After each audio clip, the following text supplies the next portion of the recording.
taking some process spirituality, he has some paisa, some sukriti.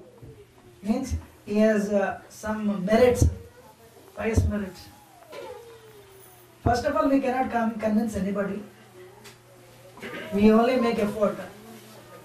But that person should be open. 2 plus 2 is mathematics, engineering calculus is also mathematics, right? If you don't have money to buy Mercedes, you will never believe there is a company like Mercedes. You have money to buy only vegetables, you cannot come to buy a Mercedes. Or you have money only to buy a second-hand car, you can't believe in the existence of Mercedes. But the truth is that there is a Mercedes company existing, means there are some people who are willing to buy that. The point I am making is, when people come like this, we don't know who have money to buy a Mercedes, who have money to buy only vegetables. So we make an effort. But it is between them and Krishna. I don't know what is your past life. Past lives I don't know. But this thing I am doing for my purification. This thing I am doing for my purification.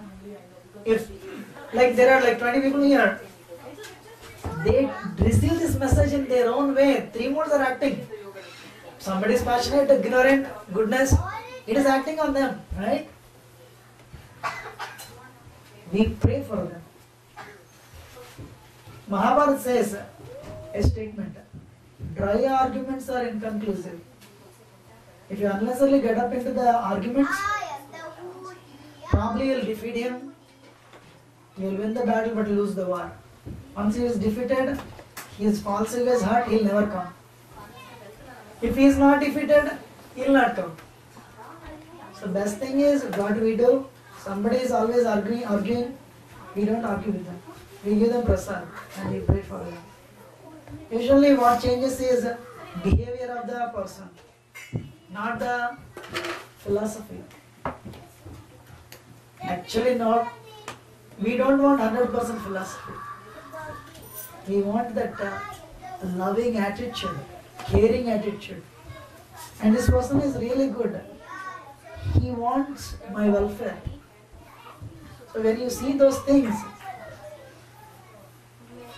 you will try to change. Then the philosophy actually brings you to the path. What brings you to the path is the caring attitude, more than philosophy actually. So somebody is asking a question, let me be honest with you, that the question is to confuse you and the other audience. Even if you give the correct answer, they will not be happy. Why? They are not ready for it. There are two words, prashna and pariprasna. Prashna is questioning, pariprasna is humble inquiry. Somebody is challenging you, you will never convince him. This is challenging means he has no faith. Element of faith is very important and crucial on the path of bhakti. So I want to tell you, if you are, first of all, you are doing this means you will get unlimited blessings. Krishna says in Gita, 2 days ago he celebrated Gita Jayanti, right? Krishna says in Bhagavad Gita, 18th chapter, 71-72. Whoever spreads the message of Bhagavad Gita is very dear to me. Pure devotional service is guaranteed. And he will come back to me. Now coming back to the actual question that you asked. Somebody is asking, somebody is telling this is one of the paths. You ask this one question. What is the goal of your path? Straight. What do you want to achieve out of this path? Usually they will not have a different answer. I am honest. Or some people they say either they want to become God or they want to serve God. If they say they want to serve God, they are also in your path. It may not be exactly what you are doing. That's okay. 99% of people, they don't know what they want. Spirituality means, I'll tell you, in India or America, anywhere. 1970, my grandfather followed this path. He got lottery. He became millionaire. That's what I'm doing. Or my family tradition, or my village tradition. They have no basics. One sub-inspector who helps us in Mumbai, I would go regularly to him. He would listen Bhagavad Gita also. But end of the day, we have these village gods. We go there. If you are not ready, you are hearing Bhagavad Gita. Bhagavad Gita. How fortunate you are to come and sit like this. It's not passion, it's not ignorance. We are not telling you chant 4 rounds, you will get a job. You chant 8 rounds, you can build a big house. You chant 12 rounds, you will get a green card. No, where did he say? You chant, your heart will be purified. You will realize that you are not the body but a spirit soul. Whether you accept it or not, this process, because I am on the basis of Krishna's words. Mother Yashoda, she never went to Himalayas. We don't see in Bhagavatam that she is reading every day. Nanda Maharaj comes, I am hungry. Mother Yashoda says, I am busy reading Vedas. What she has, that the Supreme Personality of Godhead became servant, shivering before her, crying. She has that love. That's what I said in the afternoon also. Our basis is to Bhagavatam, Bhagavad Gita. What is the culmination of Bhagavatam? Prema Pamurtamahan. Goal of Bhagavatam is to give love of God. That's what we are reading. That is how I was convinced. This process gives you the love of Godhead. That is the goal of human life. That is the goal of the soul. After a billion lifetimes you are realizing this. So if you understand all these things, ask the same question. What is the goal of your path? Yes, it is one of the paths, no doubt. If he can give answers in the similar lines, he doesn't need to. We are not telling we are the only path. That is wrong. We respect others for what they do. That's it. But they should have same lines. Second thing, are you changing? Is your heart changing? Are you becoming better and better? Then that is working. So we started this program at 6:05 and it is 9 o'clock now. 3 hours, you all sat. Anybody is bored? 3 hours lecture, right? And we sang for 15 minutes. Otherwise, if you sit for 10 minutes, the back will start paining. It's practically 3 hours. Means a pure message of Bhagavad Gita. Of course, I am conditioned, so the message is better, right? Does it answer your question? Thank you. Any other question? One last question.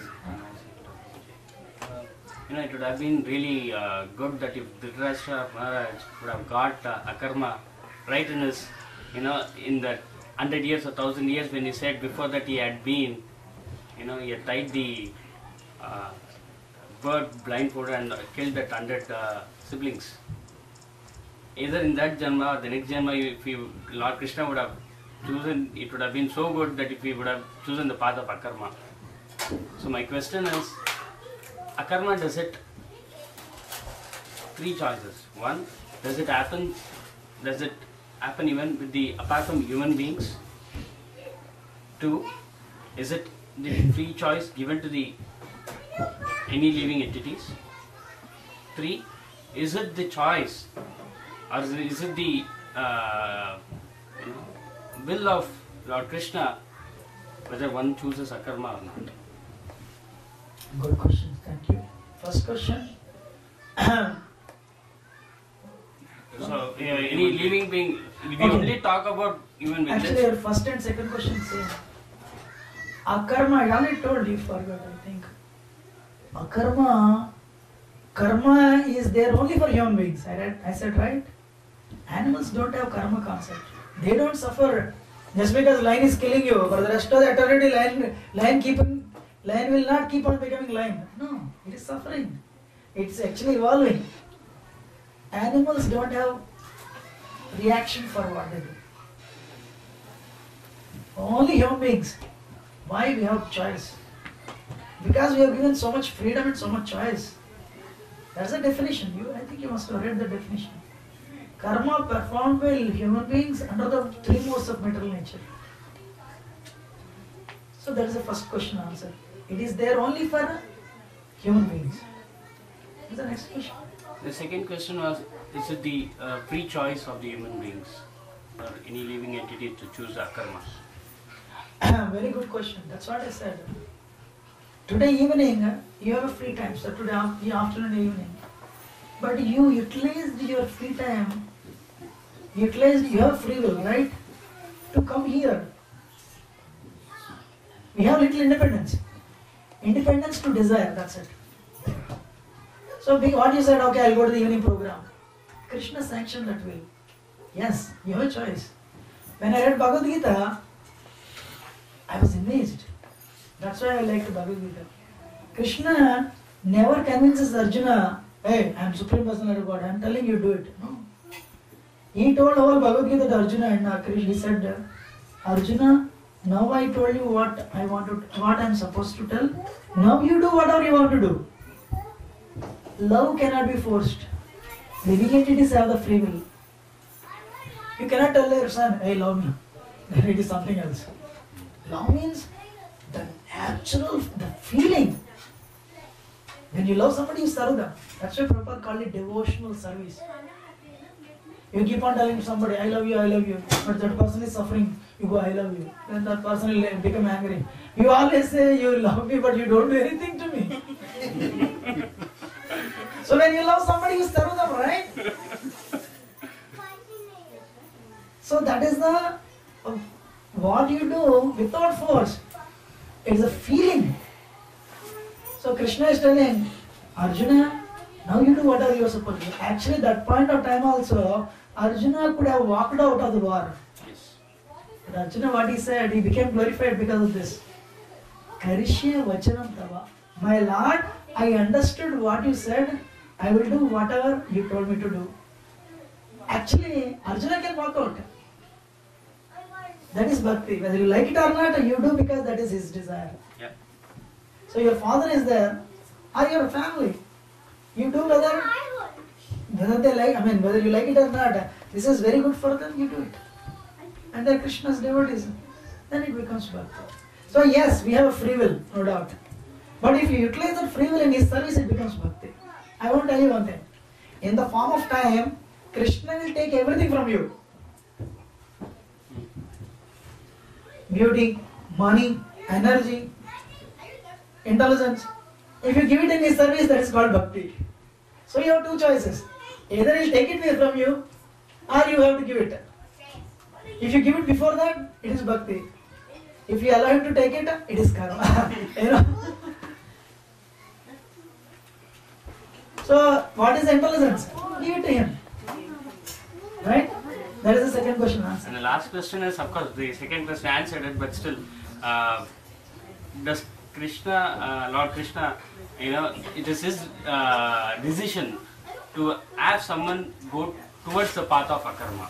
What is that? Not begin. Is the Lord Krishna's will to have someone move to take the path of karma? It is Krishna. Krishna is your father. Because he says, because your father, he wants you to come.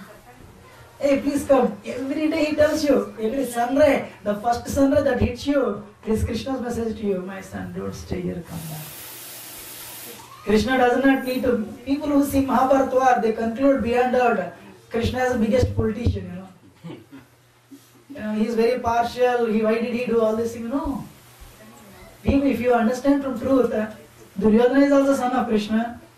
Dronacharya is also son of Krishna. Dhritarashtra is also son of Krishna as a jiva. And Arjuna is also son of Krishna as a jiva. That is the, Bhagavan and jiva, what is the connection?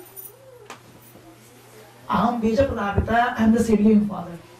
So when father slaps somebody or gives a cake to somebody, he has only one goal. Get these both the people back home. So Krishna wants everyone to come back home.